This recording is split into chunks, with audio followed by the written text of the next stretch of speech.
Bom dia. O nosso assunto hoje é sobre o classicismo. Nós, em literatura, neste mês, a unidade, que é a unidade 1, vocês podem observar que tem 3 escolas literárias. A gente vai ter só uma noção, porque para poder andar rápido. Então, vocês já viram o trovadorismo, já viram o humanismo e já viram o classicismo. Todo é assunto da prova que vai ter agora no final do mês, no dia 31 de maio, nós vamos ter uma avaliação de língua portuguesa. E aí vai ter esses 3 assuntos. E são 3 escolas literárias diferentes. Você pode achar que é muita coisa, mas é porque eu só quero que vocês aprendam mesmo a noção sobre esses 3 escolas literárias. Aí nós temos uma foto, diz assim, classicismo, a arte da literatura renascentista. Europa no século XV a XVI. Então, quer dizer, foram mais ou menos aí 2 séculos, ou começando num século e terminando no outro. 100 anos, mais ou menos, que viveram essa escola literária. No passado demorava mais, agora no presente teve um período que as escolas literárias permaneciam por pouco tempo. Aí nós temos uma obra, dizendo a obra aí é Atenas apresentando armas a Anéas em 1939 de Nicolas Plausin. Mas aí vocês estão vendo que essa data aí, ela não está batendo com a data do século. Provavelmente ou colocaram errado ou porque alguém reproduziu, mas está errado. O que é? O que é o classicismo? Classicismo é o nome dado a um estilo literário que surgiu na época do Renascimento, Europa, século XV a século XVI. As produções literárias que registravam fatos reais são chamadas de literatura de informação. Essa literatura de informação, ela ainda chegou a acontecer no Brasil. Agora, o classicismo, ele não aconteceu no Brasil, ele aconteceu apenas na Europa, em outros países, porque aqui o Brasil ainda não dominava a linguagem escrita. Ainda nesse século, o Brasil ainda não era descoberto por Portugal, digamos assim, mas morava aqui mais, era só os primitivos. Logo, depois é que chegou alguns, mas eles vieram mais com a literatura mais de informação. Foi um período de grandes transformações culturais, políticas e econômicas, momento em que a arte expressava novos conceitos na visão de mundo. Conceito histórico e contexto histórico e cultural. Então, nós temos aí a crise da igreja, era da época da Reforma Protestante, liderada por Lutero. A ciência passou a questionar os dogmas da igreja, porque a igreja ela tem uns dogmas e até hoje ela tem. Tem muitos dogmas que quem é religioso, cumpre esses dogmas, tem a história do pecado, de evitar fazer algumas coisas para não cometer pecado. E aí vem a ciência questionando estes dogmas. Humanismo. A religião não deixou de ser importante, mas o homem passou a se preocupar com si próprio, valorizando a sua vida aqui na Terra. Então, o humanismo, que nós já vimos, que é uma corrente filosófica e ao mesmo tempo também foi uma escola literária, ela não desvalorizou a religião, porém, ela também passou a valorizar o homem, porque antes era só o antropocentrismo, aliás, o teocentrismo, e depois começaram a ter o antropocentrismo, que quer dizer o homem como centro do universo, mais ou menos. Mas o homem começou a se preocupar consigo mesmo e também ele passou com ele mesmo, aliás, ou consigo, mas ele também valorizava a sua vida aqui na Terra, como nós valorizamos a nossa vida na Terra, procurando melhorar a nossa vida, estudando, trabalhando, conquistando coisas. Então, é essa valorização. Antropocentrismo, quer dizer, o homem que passava a ser evidenciado e não mais Deus. Contexto histórico-cultural. expansão marítima, com as grandes navegações, o homem foi além dos limites de sua terra. Então o homem começou a navegar, andar para outros locais, conhecer outras culturas, viajar, começar a comercializar. Então isso aí que teve a expansão marítima, tanto que descobriu a América, que tem uma música, Colombo descobriu a América e eu descobri você, tem uma música assim, que descobriu a América, principalmente ali a América do Norte, os Estados Unidos, e também o Brasil. Mercantilismo, crescimento do comércio e das cidades, começaram uma nova classe social, as pessoas começaram a fazer a comercialização, como hoje acontece mais ainda, e invenção da imprensa, que contribuiu muito para a divulgação das obras de vários autores gregos e latinos, cultura clássica, quer dizer, inventaram a imprensa, que é o jornal, e começaram a fazer as publicações, e com isso teve esse crescimento cultural na humanidade. Principais características do classicismo: resgate dos elementos artísticos da cultura greco-romana, retomada da mitologia, idealismo, busca pela perfeição estética e pelo amor platônico e elevado. Então, esse idealismo, eles procuravam a perfeição estética, que é a questão de organizar os textos, e também o amor platônico e elevado, que você vai falar em amor platônico, que é aquele amor impossível, e segundo os filósofos teóricos do amor platônico, diz que o amor só é verdadeiro quando platônico, só é puro e verdadeiro quando platônico. Quando deixa de ser platônico, ele já começa a ter algumas falhas. Então, se vocês algum dia se apaixonaram, as meninas principalmente gostam de se apaixonar mais com os meninos, mas isso acontece também com os meninos. Se você ama, tem um amor por alguém, por um outro menino, uma menina, por um menino, se apaixona por um rapazinho, e se você não tem um relacionamento com ele, na concepção deles, ele é platônico, e aí por isso ele é mais verdadeiro, mais puro, porque não tem defeito. O amor sem ser realizado não tem defeito. Quando começa a conviver um com o outro, começa as brigas, começa a ver os defeitos, começa a ver o mau hálito, o fedor de suor, né? Então acontecem esses probleminhas aí quando se torna real. Então o amor platônico, segundo na concepção deles, ele era mais perfeito, mais puro.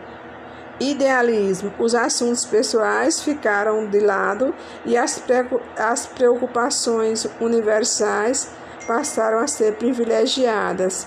Então, esse universalismo é quando, em vez de um tema falar de um tema pessoal mais regional, passou-se a falar dos assuntos universais, mundiais. Então, por isso, universalismo. Continuando ainda as características: predomínio da razão, a expressão dos sentimentos era controlado pela razão, a questão do racionalismo, que é você ter controle sobre suas razões, busca pela perfeição das formas, aí a questão da métrica, rima, correção gramatical, tudo isso passa a ser motivo de atenção e preocupação. Então essas são características do classicismo, que é a métrica, que é conta o número de sílabas das poesias, a rima, a correção gramatical, e também são tudo isso motivo de preocupação na hora de produzir um texto. Classicismo português, convivência com características medievais, prenúncios do barroco, expressão poética de conflitos interiores, afetando o equilíbrio entre a razão e a emoção. Medida nova, que é os versos decassílabos, que antes os verbos não eram decassílabos, não tinha 10 sílabas, era apenas 5 ou 7 sílabas, que chamava de redondilha. Porque a medida velha eram as redondilhas maior e menor. As redondilhas maiores, os versos tinham 7 sílabas, e as redondilhas menores, os versos tinham 5 sílabas. E o surgimento do soneto, que vocês já viram falar no que é soneto, que é um poema com 14 versos, tem 2 quartetos e 2 tercetos, ou seja, 2 estrofes com 4 versos e 2 estrofes com 3 versos, que aí somando tudo dá 14 versos. As características da imitação dos autores gregos e latinos, gregos ou gregos, né, os gregos e os latinos, modelo da perfeição estética, obediência às regras, busca da perfeição formal das obras, racionalismo, equilíbrio entre a razão e a emoção, entre a razão e a imaginação. Impessoalidade, quer dizer que o autor, como se ele não estivesse colocando o lado dele, o lado pessoal, mas apenas aquilo que ele via. Universalismo de valores ideais do bem, da beleza e da verdade. E vocês viram que essas palavras elas estão escritas com letra maiúscula para mostrar a importância que elas tinham na poesia. Falar do bem, falar da beleza e falar da verdade. A lírica camoniana, Camões, Luís Vaz de Camões foi o escritor mais importante do classicismo português, por isso que está aí chamando de lírica camoniana, que vem o nome adjetivo derivado do nome Camões, publicada póstumamente em 1595, sob o título Rimas. Sua obra é considerada uma síntese entre a tradição poética portuguesa e as inovações renascentistas. Na medida velha, Camões eleva a tradição poética em um nível jamais alcançado pelos autores do Cancioneiro Geral, de Garcia de Rezende. Camões trata-se do ponto mais alto não apenas da lírica camoniana, mas de todo o renascimento português. As características da lírica renascentista presentes em Camões nos instrumentos expressivos de uma vivência profunda, intensa, onde a razão não elimina a emoção. A partir da vivência, busca o sentido da vida, a partir do particular, busca o universal, visão trágica e pessimista da vida, causada pela constante contraposição entre o ideal e a realidade, concepção neoplatônica do amor, quer dizer, neoplatônico, o novo platonismo, amor é igual ideal superior, amor imitação do amor ideal, que no caso o amor ideal não é o amor real, é aquele amor que se idealiza, que está apenas na ideia, por isso chamado amor platônico. A mutilação e o desconcerto do mundo. Contraposição entre a perfeição do mundo, das ideias e as imperfeições do mundo terreno. Visão extremamente pessimista da vida, problemas existenciais do próprio amor e suas frustrações e articulações. Aí nós temos associando algumas obras de grandes pintores e as características da literatura classicista. Então, vocês viram que geralmente, quando se fala, vocês podem observar, a gente está falando de literatura, mas ao mesmo tempo vem obras plásticas, porque as artes, elas se comunicam, não é apenas uma arte só que parte de um tempo, elas vêm a clássica, a arquitetura, a escultura e a literatura. Aí nós temos a obra O Parnaso, de Andrea Mantegna. Aí nós temos aí o classicismo, se associa a essa pintura pelas características antropocentrismo, o homem no centro do universo, perfeição das formas, todas as medidas proporcionais, idealismo, busca pela perfeição estética. Aí temos os Lusíadas. Os Lusíadas é uma das obras mais importantes de Camões, poema destinado a imortalizar os grandes feitos do povo português, mas publicado em 1572, apenas 8 anos antes de Portugal perder sua independência. Segue os modelos clássicos de Homero, a Ilíada e de Odisseia, sobretudo de Virgílio a Eneida. Versos decassílabos heróicos de 8.816 versos, estrofe de oitavas rimas de 8 versos, 1.102 estrofes, sempre o esquema ABA, BAB, CC. Esses contos de extensão irregular. Então, aí vocês viram os Lusíadas, aí vocês viram, ele contava a história das grandes viagens. É uma obra. Bom, gente, aí nós vimos um pouco sobre o classicismo na época, no mundo, e mais particularmente o classicismo em Portugal.